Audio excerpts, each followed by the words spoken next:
Yo, yo, yo, yo, yo. What is going on, COD Familia? It is your boy BN. Today, we are going to be reading through all the patch notes from 0.38 War of the Last Shadows that just dropped a couple hours ago. Now, there's two emails here, in-game system emails. We're going to read through the most recent one because I'm just not sure of any updates or language or text changes that might have occurred from the 7-hour ago mail to the 2-hour ago mail. As always, if you enjoy the content, make sure you throw us out because I've said a lot. Thanks. Okay. So here we go. Number 1 new season. Season of Strife 5, War of the Last Snows. Classes are being introduced. Okay. So players must choose from different classes: Druid, Engineer, Herbalist, or Warlord, learning proficiencies from their class mentor to bring unique advantages to the battlefield. Okay. So we're thinking we're kind of going Overwatch, Team Fortress 2, World of Warcraft, where your account will have some kind of a, I don't want to say priority, but maybe preferred path that you're going to go down where maybe it allows for you. So, okay, maybe Druid is like off tank, maybe range or something. Engineer is more focused on building, destroying. Herbalist is more focused on like healing AoE, and Warlord is just like straight up just more DPS. I mean, it's just, okay, so interesting. We'll see.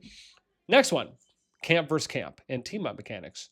Massive. These could be great changes during this scenario. I like how they say during the scenario, right? So you know it's only for this one. Registration matchmaking phase. Registered realms will be divided into A to D realms. A and B team up. C and D. We know this from when they did the matchup a number of seasons ago.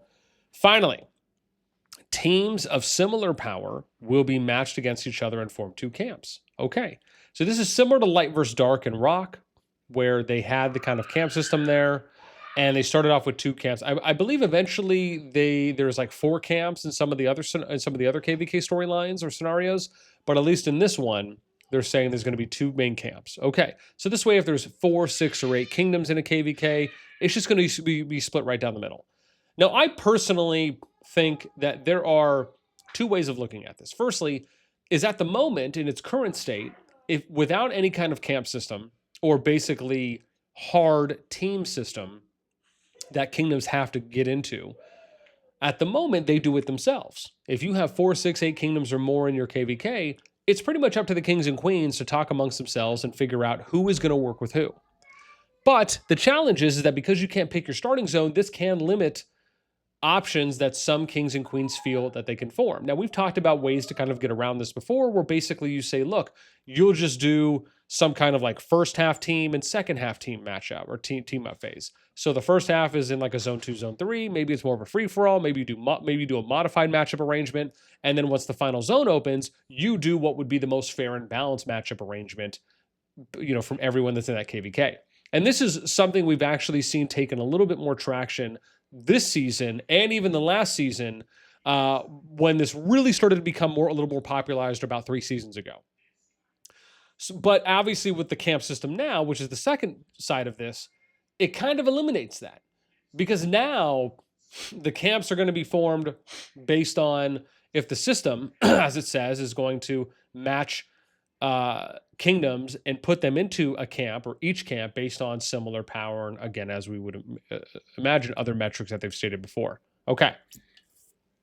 So new map. The Frost Dragon Xeranos has murdered the High King and occupied the mines of Callan to prevent her from taking. Okay. Frost Dragon. Okay. So we get a new map, basically. All right. So it's probably going to be some kind of modified map. Is it going to be a modified map of which one, though? Is this going to be more Bellerin, or is this going to be more Tamaris? Now, I assume probably Bellerin because it says it in here, so that's probably more of a safe bet. Tamaris more circular, Bellerin more square rectangular is probably what we'll get something like. Okay, new Behemoth. The new Behemoth, Charitibus? Someone will let me know on the pronunciation, has appeared. Its blue scales gleaming like waves under the sun. Though it has made its home on land, it maintains a deep connection with the sea. Its rage is said to be terrible enough to turn the sturdiest stone to dust. Okay, so basically like a Gyarados from Pokemon. Is that what we're talking about here? Okay, Behemoth affixes. New affixes have been added to Behemoth raids. And elite Behemoth raids this season bring you a whole new challenge. Okay, I don't think anyone's against more challenges. Okay. My whole thing with the Behemoths is it would be awesome if you could give that KvK scenario like world times. So that way any kingdom that goes in and chooses a particular scenario can see what like the world fastest times are, clear times for like the elite behemoths and maybe the standard ones as well. So they're more associated with the KvK scenario rather than they are that particular season. That would be cool too as well. And then kind of maybe doing like an announcement, right, for like a world first occupy, or if someone breaks a record, that would be dope. Special behemoth buffs. Some behemoths will grant special behemoth buffs this season, increasing your strength in specific areas. Oh, interesting. Okay. New season policies. So basically it's getting some more redesigned new season policies. All right. Number 2, new events. 2.1, new events, Karada's Challenge. The new Karada's Challenge event is now available. During the early stages of seasons 1, 2, and 3, Karada and his vassals will appear in the center of the map to await challengers. Deal as much damage as possible to them to receive ranking rewards and achievement. Okay, so this is totally fine. This is more of a kingdom, or I guess a KvK wide event. This we've talked about before. Reminds me of the Tarantula or the Titantula event that was in Infinity Kingdom, where basically, hell, that went in good. You had a spider. You had like 3 spiders that would spawn across the home kingdom map. And then people at set times players would move their cities there. And when the event started, they just tried to deal as much damage as humanly possible. And then they would get rewards from personal and I think from all time. So you get like personal rewards for how much you would deal. And then if you landed on like the all time damage dealt, right, for that cycle that it was occurring. So it seems something similar to that's here. And again, I'm all for it. Why not add in more events, especially ones that are either KvK wide or home kingdom wide as well? That's, I feel like, a little bit more of what it would be nice to see. 2.2, holiday event, summer sunshine. Okay, so this is just another seasonal event. I'm going to skip this. Most of you already kind of know what those are about. 3 new heroes and artifacts. New heroes. Added the new epic hero, Marduk, Cavalry PvP mobility. Okay, giving some Cav a little bit more love. Available via hero recruitment. Okay, this is great. However, I'm going to keep being a broken record as long as it takes. We need to see every single hero and every single artifact make their way to the gold chests and to, see, now I'm forgetting if it's the compendium, the free artifact area. Why am I forgetting what it's called? Where's my why am I tavern? There we go. Right. Why am I forgetting the name of it? Not hero recruitment. Where artifact draw. Okay. So it's got to make its way to artifact draw. Okay. There we go. Just took me a minute to remember. You guys know what I was saying though. So, and again, that's been my stance forever. Every single artifact, all the legendaries, heroes should be available to be pulled in there after. And this is only if you want to paywall stuff, if you want to make it so that way people could spend on it for a month or so, or put some kind of time limit on it.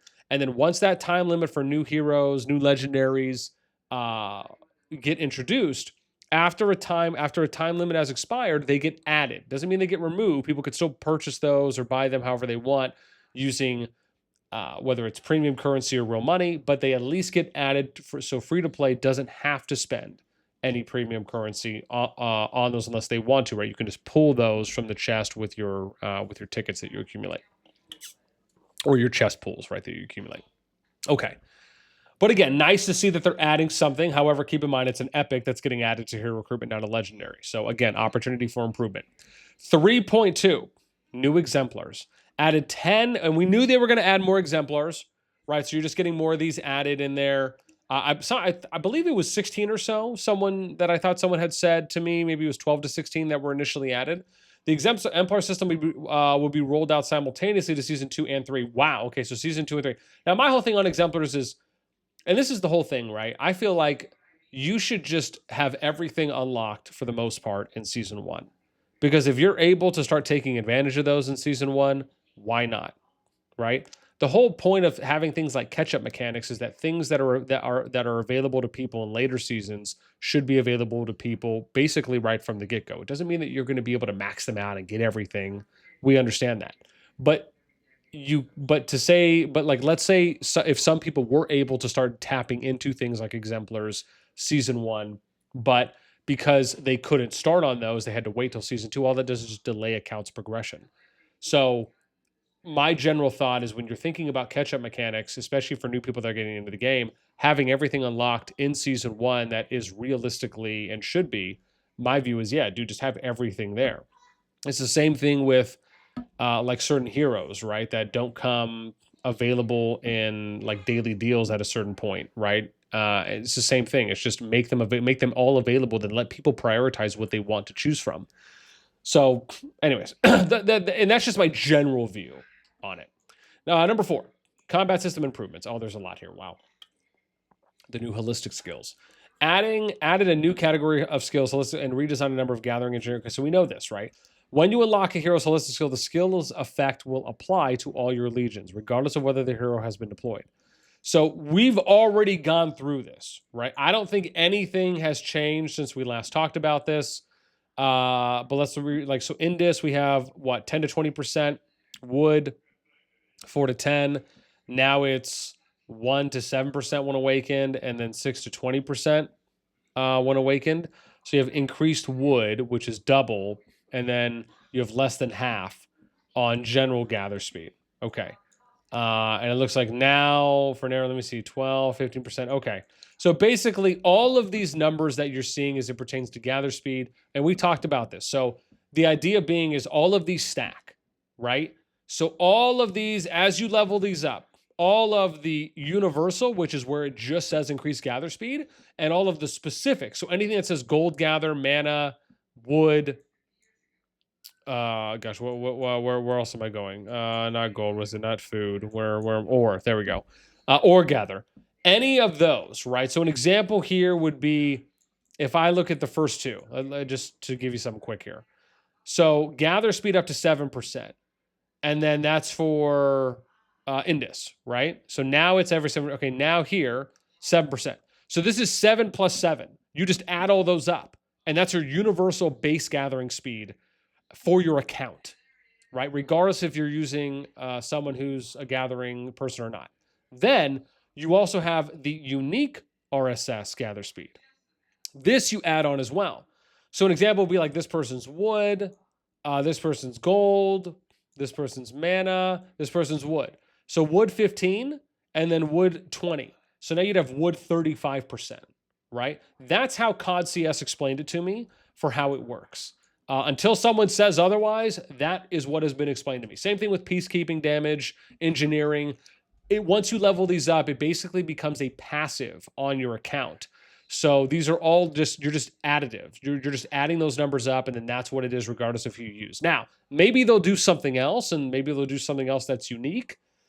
Personally, I think it's difficult because I can understand it from both sides. On one side, you're kind of automating things a little bit more, where you're basically making these heroes kind of obsolete in a way to use, but you basically make it where it's still mandatory to level up the skill, but then you don't need to invest really anything beyond the skill, beyond whatever the primary skill is that you're looking to do that's going to give you the account passive, right? Or just buff your, increase that passive buff percentage.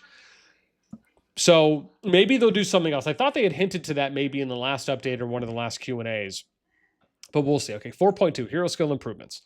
To improve combat balance and bring you a better experience, changes have been made to the following hero skills. Oh boy, okay, this could be interesting. Garwood, previously, increases the HP of all units in a garrisoned army by 2 to 10% while garrisoned in a city or stronghold. Now, the Legion gains 2 to 10% HP. Increases the HP of all units in a garrisoned army. Oh, I see. Okay. So now the Legion...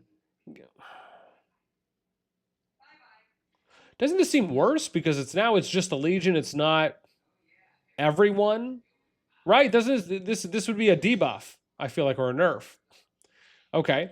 B, Madeline's infantry tag has been changed to overall, and her hero skill Steel Sentinel has been changed. Previously, the Legion deals 5 to 15% more counterattack damage, and all infantry units in the Legion gain 5 to 15% HP. Now it deals 5 to 15% counterattack, more counterattack damage, and gains 5 to 15% HP. The Legion deals all infantry units. Oh, I see. So they've basically removed all infantry units in the Legion, and now it's more Legion specific. It feels like, okay, wouldn't that be a nerf in a sense? Okay, see, Nico's engineering tag has been changed to PvP, and his hero skill expert mechanic has been changed. Previously, increases engineering 3 to 10% when building or destroying. Now, when entering battle in the field, the Legion gains vigor. HP is plus 3 to 10%, and haste 6 to 15% for 10 seconds. This effect can trigger once every 30. So they're removing his engineering ability to build and destroy things faster and changing it with something that's more PvP related. Okay. I don't know. I don't know. I mean, because obviously this is game wide, so it's something that obviously would affect it, even if they're not going into that new SOS 5 KvK season where you're getting those classes. Okay. I mean, I don't know. I don't know how I feel about this one. I feel like I'm 50-50 right now. I'd love to know what you guys think. And then lastly, Frager. Hero skill Falconeer charge has been changed. Previously, when Legion launches a normal attack, they have 20% chance to gain haste, increasing their march speed by 15 to 30% and reducing the target's Legion's rage accumulation speed by 10 to 20% for 5 seconds. Now, when launching a normal attack, Legion has 20% chance to launch an extra normal attack. Oh, wow. So we went 20% chance to gain haste. Now it's 20% chance to launch an extra normal attack at an enemy other than the target. Okay. But you'd have to be nearby to do so? Sorry, no, you wouldn't. Well, you have to be archer, right? So you'd have to be, I guess, well, it's not very far. Okay, so it's... Okay, you have some range. For the next 5 seconds... Oh, here we go. And then for the next 5 seconds, the Legion gains haste, march 15 to 30, and target loses 10 to 20% rage accumulation. Okay. So basically, they've buffed Frager?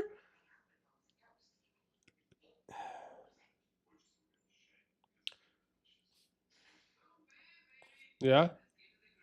So... Oh, I see. So the 20% is the chance, but then you still get for the next 5 seconds. Okay, I see. So they've made this a passive where once the skill activates, you're good, but then you have a 20% chance to basically proc or activate this secondary skill from the skill being activated. Okay. Hopefully I read that right. Okay. Artifact skill improvements. We're halfway done. Improved the Mana Stone Hunter skill, Mana Stone Navigator.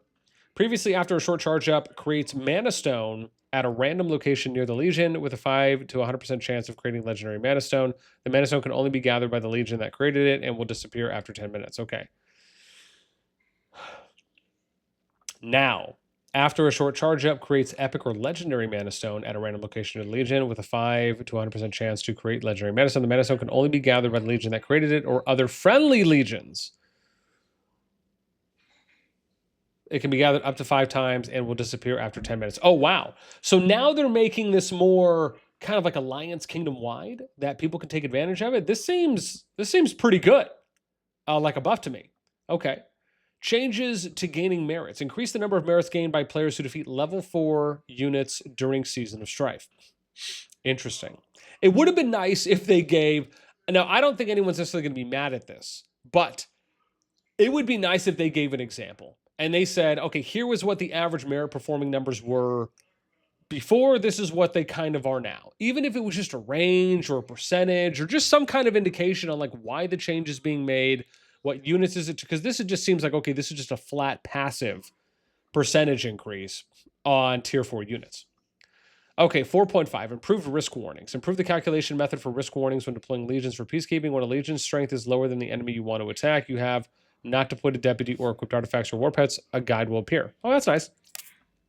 Risk warnings will have been added to Behemoth trials and multi-deployment page depending on the strength difference between both sides. 4.6, improved Legion attack target selection. Improved Legion attack target selection settings. The setting will no longer be reset upon exiting the game. Oh, that's nice. Improved Legion organization. Improved Legion auto organization when selecting multiple legions of any type while marching. They will automatically get into formation. Oh, that's nice. Okay. Unit skill improvements. I guess it depends. Like, does it take away some of the micro there, or does it just set you up initially, but then you still have to micro afterwards, right? And it doesn't just auto reset every time. I guess it depends on how you feel about that. 4.8 unit skill improvements. To improve combat balance in Season 1, marksman and magic units have a new unit skill. When hit with a ranged attack, they will launch a counterattack that deals 50% counterattack damage. This skill only takes effect in Season 1. It's rough stuff. I mean, you guys know how I feel about counterattack damage. I just think that it shouldn't exist. And the fact, and if your unit is getting attacked and you're not attacking the unit that's attacking you, you shouldn't be doing any damage to it. Like, that's just flat out how it should be. Right, even in standard, or even in like other traditional RTS games, I don't think anytime I've watched like some kind of like Age of Empires, StarCraft, Command, I've never watched one of those traditional RTS games where it's like a unit's dealing damage to you, and then just because it falls into a certain range category or something that's applied, you know, to multiple different units, they're just automatically doing counterattack damage to them every time they get hit. Again, my stance on that is never going to change. I feel like there needs to be a level of a true skill, and there needs to be a skill gap in some regard, and that's one of the ways to do it. Number 5, personal development improvements. SVP system now available. Okay, so this is basically where it's like more cosmetic. So the United Merchants Guild of Tagar has overhauled the honorary member system, introducing the new SVIP tier, which is kind of like VIP 16. Players will upgrade to SVIP, will unlock the SVIP store. In the store, honor points can be exchanged for SVIP points, which can be used to purchase marching effects, battle cards, profile decorations, other unique items. So it's not buffs or enhancements. It's more cosmetic based, which I think is a great thing. I think this is a massive W. So people, if you want to have different marching, maybe it would even be cool if they had like attacking effects or just other things that you could do. That I think is dope. Okay, 5.2. Or like, for example, like if your unit kills a unit, maybe like the kill animation or something like that. Or maybe like, you know, you shoot off confetti, who knows? Or maybe you get to unlock custom emotes, custom animated emotes, right? That only you can use and no one else can. Like those things I think are dope. Cosmetic system now available in 5.2. The new cosmetic system is here. Where else are we at? You can access the system from the same place in the city as before. Use it to equip various custom decorations. Okay, 5.3, Exchange House improvements. The weekly purchase limit for 0-star skill cards at the Exchange House has been increased to 100, and storage space for 0-star skill cards has been increased to 800. Someone's going to have to let me know if that's a good or bad thing. The weekly purchase limit for 1-star skill cards has been increased to 15, and storage for 1-star skill cards has been increased to 120. Okay. War Pet regeneration improvements. Reduced chances of receiving B-class attributes when regeneration recreates a war pet with 8 skill card slots. This seems better to me because who doesn't want more A and S class attributes? And especially if 8 skill card slots is the max for a war pet that you're regenerating, and there's any level of investment or risk associated with that, I think that this is actually a good change. I'm sure someone who's a little bit more privy on this can comment and let us know. But if they're just allowing for you to have a higher percentage chance of more S and A class attributes, then okay. I think I would take that as a win. Number 6, almost done. Season system improvements. Oh boy. Increase the ratio of Sun Yi's skill time as treasury in Season 3 and 4. From 4 hours to 24 hours. Ooh, wow. That seems massive. Giving you more time to plan how to use your merits to purchase items. Okay, that I think is great. 6.2, Season of Strife matchmaking improvements. Changed auto matchmaking rules for unregistered realms in Season of Strife. Previously, if realms failed to register 3 times in a row, it will be automatically assigned to Season of Strife scenario in the next registration. Now, if a realm fails to register twice in a row, it'll be automatically assigned to Season of Strife. Okay, I'm okay with this. Some people may not be. I'm fine with this. Get in there. Okay. 6.3, Battle Abyss improvements. When players in realms that are still in pre-war phase take part in Battle Abyss, 50% of any severely wounded units they receive from Battle Abyss will be automatically healed for free in the hospital upon leaving battle, making recovery more efficient. When players in realms that are still in pre-war. Okay. So that's universal across the board. Okay, I think that seems like a nice change. I'd like to be able to maybe like watch some matches there to spectate. That'd be dope. Still waiting for row spectating and us to get a little bit more VOD opportunities for creators that would like to cover more row matches. 6.4, migration improvements. Significantly increase the number of season migration places from 150 to 300. Okay, thank you. I mean, first off, I don't understand why there necessarily is a limit on migration places when you already have a hard cap based on once your kingdom goes from crowded to full, right? Now, unless they're referring to the special migration points that allows for players to get in even if you are full. Now, it would be nice if they specifically said that. However, I'm figuring that they're not referring to that here. But again, the detail or the devil's in the detail, as they say. Number 7, alliance system improvements. Then we get to my favorite part, which is other improvements. Life Bloom store improvements. Change items sold in Life Bloom store, adding a certain number of Life Bloom potions sold at a 90% resource cost discount, while keeping prices and amounts the same for Life Bloom potions purchased using merits. After the update, currently active Life Bloom stores will automatically update their items at the next refresh. Okay. Someone have to tell me, but I feel like this could be big, like a great discount. But maybe we're missing something. Someone let us know. 7.2, alliance building improvements. Sometimes it's good to take a breath. Alliance buildings cannot be built and cities cannot be relocated within a given range of alliance siege bastions. Okay, this is something we knew was coming. Great. When your legions take AoE damage from garrisoned armies, an enemy passes cities' alliance buildings but are not being besieging the buildings themselves, no severely wounded units will die.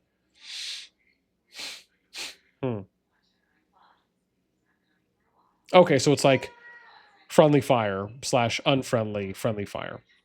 It's probably the best way I would word that. Okay, I think that's fair. Reduce the time required to trigger battle acceleration for rally and garrison battles. I think that's great. Why not have those go faster so we can get to the open field sooner? Facts. Thank you. Facts on facts.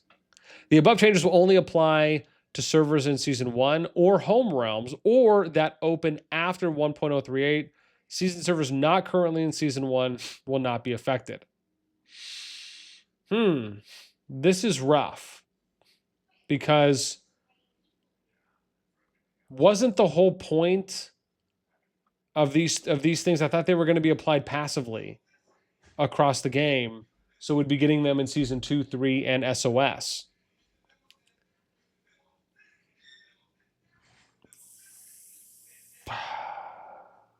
Because I personally think these are like good changes. Oh God, I mean that's rough. Maybe someone will let us know why that's the case, but I'm not seeing on why the limitation, unless they're trying to test things out first. But if that's the case, why not state so? Okay. Other improvements. Roots of War improvements. Improved display for Roots of War matchmaking page rankings will no longer be shown. Well, that's rough. I liked rankings. Improved calculation methods for matchmaking rankings. Okay, how? Give us an example. Added registrants power to the registration page. Okay. Again, where's spectator mode? Where's my ability to go and watch matches and cover ROW matches? That would be great. 8.2, store experience improvements. Improved Goblin Market confirmation prompt. Okay, when refreshing to avoid losses. Improved Merit Store, a confirmation prompt. Okay, when the Merit Store is open, opening the Season Store will prioritize opening the Merit Store and not the Amber Store. Okay, improved Amber Store confirmation prompt. Okay, weekly deals bundle toggle. Added a new toggle feature to the weekly deals bundle, allowing you to choose bundles based on content. Okay. Monthly pack notifications and rewards. Added new claim notification and rewards issue pop-ups to monthly packs during the monthly pack validity period. Any unclaimed daily rewards will be saved and sent to you upon your next login. Please note that up to 30 days of monthly pack rewards can be stored. Okay, here we go. Oh, interesting. Inappropriate message reporting rules changes. Successfully reported messages will be removed from the reporter's inbox. Only messages up to 7 days old can be reported. Okay. Testing preview. What does this mean? Oh my gosh. In order to bring you a better gameplay, we will soon be testing improvements and changes to certain features. Testing will include improvements to the early game tutorial process, staggered unlocking of heroes at the beginning of Season 1, linking hero level limits to city level, linking unlocking of certain buildings to season adventures progress, and the new Questoscope system. Testing will be rolled out to players on certain servers. After testing ends, we will make these improvements available to all players based on the rules of the test. Ooh! Okay. What do we think about this? So a new tutorial process, that would be cool. However, I still like the fact that the tutorial is skippable. Maybe that's just biased and preference for me. Staggered unlocking of heroes at the beginning. I mean, my whole thing is just make every single hero immediately available to people from the get-go. If you just did that passively, everyone would be on the same page and they can prioritize whatever hero they want at that point.